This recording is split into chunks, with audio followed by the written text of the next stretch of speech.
और तुरंत समझ गई ये वही चोर हैं। वह सोचने लगी अब क्या करूं। तभी उनकी चारपाई एक बरगद के पेड़ के नीचे से गुजरी। तारावती ने झट से पेड़ की एक मोटी शाख पकड़ ली और ऊपर चढ़ गई। पीछे चल रहे एक चोर ने देखा तो बोला, अरे भाई, लड़की तो पेड़ पर चढ़ गई है। बाकी चोर बोले, तुझे बहुत दिखता है अंधेरे में, हम क्या पागल हैं जो तेरी बातों में आए। और फिर कहानी ने अगला भयावह मोड़ लिया। तब आगे चोर ने कहा, एक बार देखो तो सही। चोरों ने चारपाई को नीचे उतार कर देखा तो तारावती सचमुच उस पर नहीं थी।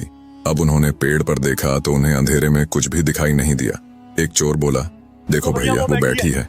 बाकी चोरों ने उससे कहा, तेरी नजर अगर इतनी ही तेज है तो तू ही ऊपर चढ़ और उसे नीचे लेके आ, फिर हम सब उसे बताएंगे। चोर ऊपर चढ़ गया। जब वह पत्तों में छुपी हुई तारावती के पास पहुंचा तो तारावती ने चोर के मुंह पर ऐसी जोरदार लात मारी कि उसकी जीभ दांतों के बीच आ गई और वह धड़ाम से नीचे गिर पड़ा। उस बेचारी की जीभ कट गई और वह दर्द से कराहता रहा। बाकी भाइयों ने कहा, हमने कहा था ना कि वह वहां पर नहीं है, हमें तो कुछ दिखाई ही नहीं देता। चोर रोते हुए इशारों में बताने लगा, भाई, उसी ने मुझे लात मारी है, ऊपर ही बैठी है। बाकी लोग सोचने लगे कि यह कोई भूत प्रेत की बात कर रहा है। साफ साफ कुछ नहीं दिख रहा था। सभी डर कर वहां से भाग गए। बाद में जब उन्होंने अपने बेचे हुए भाई की जीभ कटने की बात सुनी तो वैद्य से दवा करवाई। जब वह ठीक हुआ तो पांचों भाई फिर एक रात तारावती के घर में आए। उन्होंने देखा कि तारावती गहरी नींद में है। वे चुपचाप अपना चोरी का सामान गठरियों में बांधने लगे, पर तारावती की नींद खुल गई और उसने सारा मंजर देख लिया। एक धारदार कुल्हाड़ी लेकर वह चुपके से दरवाजे पर खड़ी हो गई। जब चोर सारा सामान लेकर एक एक करके घर से निकलने लगे तो तारावती ने एक एक करके कुल्हाड़ी से उन सब पर प्रहार किया और उन्हें मार गिराया। फिर तारावती ने अपने सारे जतन किए गए सोने चांदी के गहने और धन घर में रख दिए। उसके बाद उसने 5 चादरें निकाली।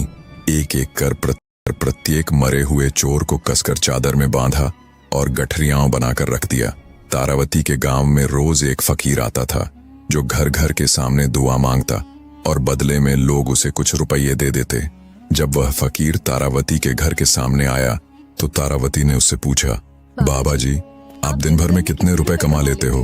फकीर ने कहा, बेटी, मैं एक दिन में लगभग 50-56 ही कमा पाता हूँ। तारावती ने कहा, बाबा, मेरे सामने एक जादूगर जैसा आदमी बहुत तकलीफ देता है। आज मैंने बड़ी मुश्किल से उसे पकड़कर एक गठरी में बांध दिया है। क्या कोई ऐसी जगह है जहां से वह वापस ना आ सके? अगर आप उसे वहां फेंक दें तो मैं आपको 500 रुपया दूंगी। फकीर के मन में लालच आ गया।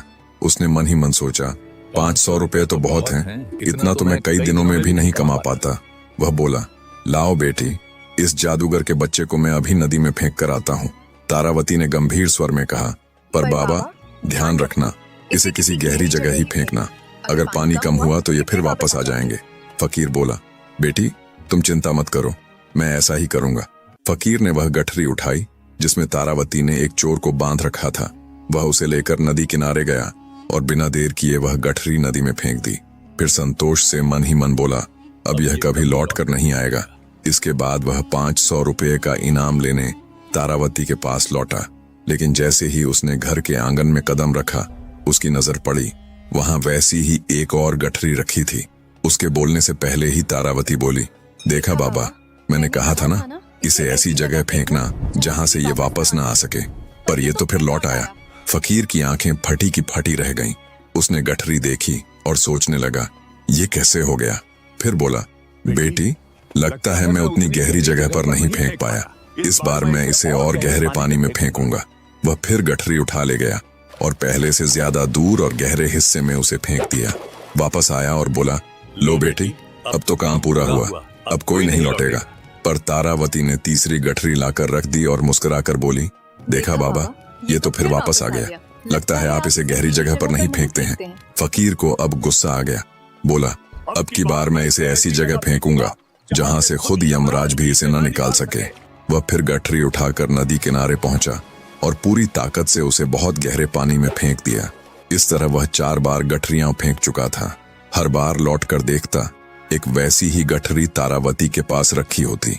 अब 5वीं बार जब वह एक गठरी उठाकर नदी की ओर गया, तभी संयोग से एक पंडित स्नान कर चुका था और राम राम करता हुआ घर लौट रहा था। फकीर ने उसे देखा और समझ बैठा कि यही वह जादूगर है जो बार बार लौट आता है। वह चिल्लाया, अब की बार नहीं बच पाएगा, और पंडित को पीछे से पकड़ा और सीधा नदी में धकेल दिया। थोड़ी देर बाद फकीर हांफता हुआ तारावती के पास लौटा और बोला, बेटी, अब वो जादूगर कभी वापस नहीं आएगा। तारावती ने कहा, हाँ बाबा, लगता है इस बार आपने उसे सचमुच गहरी जगह में फेंका है, अब वह नहीं लौटेगा। फकीर ने गर्व से कहा, बेटी, मैंने उसे बहुत गहरे पानी में फेंका था, पर जानते हो, वो डूबने के बाद भी मेरे आगे आगे राम राम करता चल पड़ा। तब मैंने सोचा, अब इसे नहीं छोड़ूंगा। मैं तुरंत पीछे भागा और उसे फिर पकड़कर दूसरी बार नदी में फेंक दिया। अब की बार तो निश्चित ही वो नहीं लौटेगा। तारावती मुस्कुराई। उसने कहा, बाबा, आपने बहुत बड़ा उपकार किया है। ये लो, 500 नहीं, पूरे 1000 रुपए। फकीर खुशी से फूला नहीं समाया। उसने आशीर्वाद दिया और वहां से चला गया। कुछ दिनों बाद जब तारावती का पति फौज से छुट्टी लेकर घर लौटा तो तारावती ने पूरी कहानी उसे सुनाई, कैसे उसने अपनी सूझबूझ और साहस से उन 5 चोरों को खत्म किया। उसका पति उसकी बहादुरी सुनकर गर्व से भर गया। बोला, तूने अकेले वह कर दिखाया जो 5 सिपाही भी नहीं कर पाते। मैं तेरे इस साहस की कहानी फौज में सबको सुनाऊंगा। तारावती मुस्कुराई। उसकी आंखों में अब शांति थी, और इस तरह वह बहादुर स्त्री जिसने अपनी बुद्धि, धैर्य और हिम्मत से पापियों का अंत किया, सदा के लिए लोगों की जुबान पर अमर हो गई। इस कहानी से हमें यह सीख मिलती